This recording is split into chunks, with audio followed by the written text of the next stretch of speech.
C'est quand même incroyable de voir à quel point un simple livre peut secouer toute une société, non? Aujourd'hui, on plonge dans un chef-d'œuvre absolu de la littérature, Le dernier jour d'un condamné, de Victor Hugo. Et ce qui rend ce texte si captivant, ce n'est pas juste l'histoire en elle-même, c'est vraiment la méthode choisie.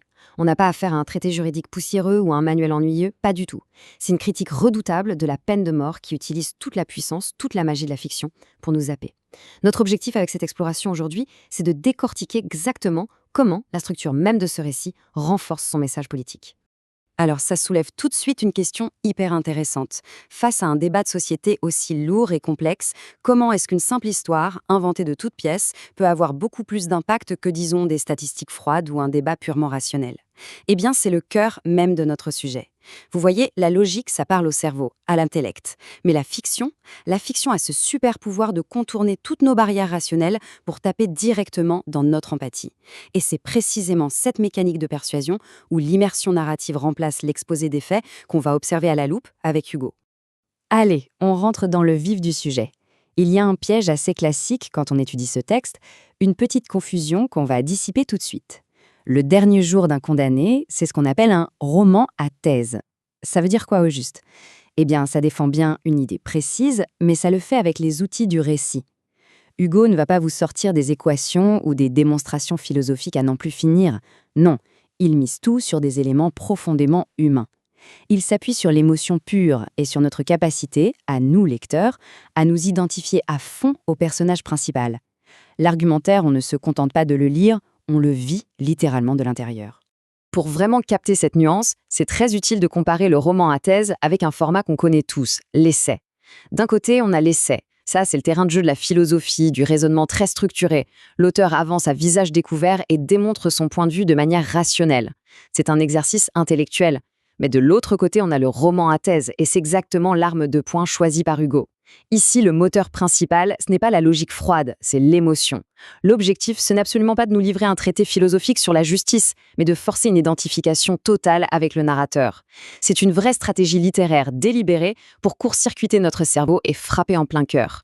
Mais attention, pour que cette identification fonctionne à plein régime, le texte ne se contente pas d'une seule émotion. Ce serait beaucoup trop facile. En fait, il repose sur une mécanique émotionnelle extrêmement bien huilée. Hugo va mobiliser, de façon très méthodique, plein de registres littéraires différents. Un registre, pour faire simple, c'est un peu l'ambiance ou la tonalité d'un passage, pensé sur mesure pour déclencher une réaction bien spécifique chez nous. En combinant tous ces registres, l'auteur s'assure que son argument résonne sous tous les angles possibles. On va voir un peu comment tous ces rouages s'emboîtent. Maintenant, ce qui est vraiment intéressant ici, c'est l'utilisation du registre pathétique. Le pathétique, son but numéro 1, c'est de déclencher une émotion viscérale, de susciter la pitié et la compassion. L'exemple le plus magistral du texte, on le trouve au chapitre 22. C'est la fameuse scène où Marie, la petite fille du condamné, vient lui rendre visite. Et là, on atteint au sommet absolu du désespoir, parce que la petite ne reconnaît même pas son propre père. En lisant ça, on ne lit pas un argument juridique abstrait sur les familles brisées par la justice, pas du tout. On ressent presque physiquement la douleur de cette perte et de cette aliénation. C'est littéralement une argumentation par les larmes.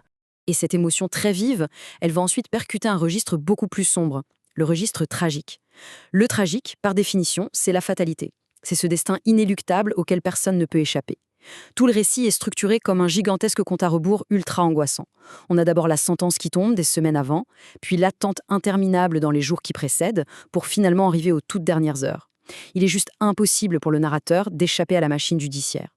Cette chronologie, elle nous montre la justice non pas comme une institution faite par et pour des humains, mais comme une mécanique froide, aveugle, qui broie l'individu seconde après seconde.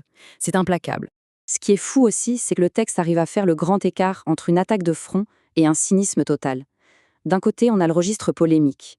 On le voit super bien dans la fameuse préface que Hugo a rajoutée en 1832. Là, il ne prend pas de gants. C'est une dénonciation directe, une vraie charge explosive contre la peine de mort qu'il qualifie de barbare. Mais de l'autre côté, dans le récit même, il utilise le registre ironique pour pointer du doigt l'absurdité macabre de la situation.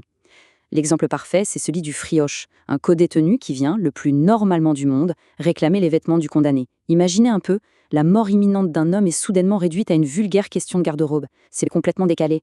Ce contraste choque, surprend, et forcément, il nous oblige à réfléchir. Et cela illustre brillamment une autre dimension vitale, notre besoin viscéral d'évasion. C'est là que le registre lyrique entre en scène. Le lyrisme, c'est l'expression intense et très personnelle des sentiments. Pour nous faire ressentir l'horreur absolue de ce cachot, l'esprit du condamné s'échappe souvent vers la lumière. On a ces moments suspendus, très poignants, où il repense à son enfance, où il se rappelle la simple sensation de la chaleur du soleil sur sa peau, ou tout simplement l'ivresse de la liberté. En opposant la beauté pure de la vie et l'obscurité écrasante de la cellule, le texte rend l'idée même de perdre la vie encore plus insoutenable. On arrive vraiment au cœur du réacteur ici. Le but ultime de toute cette architecture littéraire, il est là. Hugo ne cherche pas juste à lister des arguments pour faire changer une loi. Sa stratégie centrale, et c'est là toute la puissance du roman en tant qu'arme de persuasion, c'est de s'assurer qu'on ressente l'horreur de la peine de mort dans nos tripes d'abord, bien en avant de commencer à l'analyser avec notre cerveau. Tous ces registres qu'on vient de voir, le pathétique, le tragique, l'ironique, le lyrique, ils travaillent en équipe pour créer une expérience totalement immersive. L'argumentation n'est plus seulement intellectuelle, elle devient une véritable secousse physique et psychologique inévitable. Ce qui nous amène à une réflexion finale assez vertigineuse. Quand on regarde cette stratégie globale, où la fiction devient le porte-voix d'une immense critique sociétale, une question reste en suspens. Est-ce que le fait de forcer quelqu'un à ressentir intimement l'horreur d'une situation, c'est finalement une arme argumentative supérieure à un débat logique, froid et dépassionné? La méthode de Victor Hugo nous prouve en tout cas à quel point une émotion structurée par l'art peut s'imprimer dans nos esprits bien plus durablement qu'un essai formel. C'est vraiment ça, la magie du roman à thèse.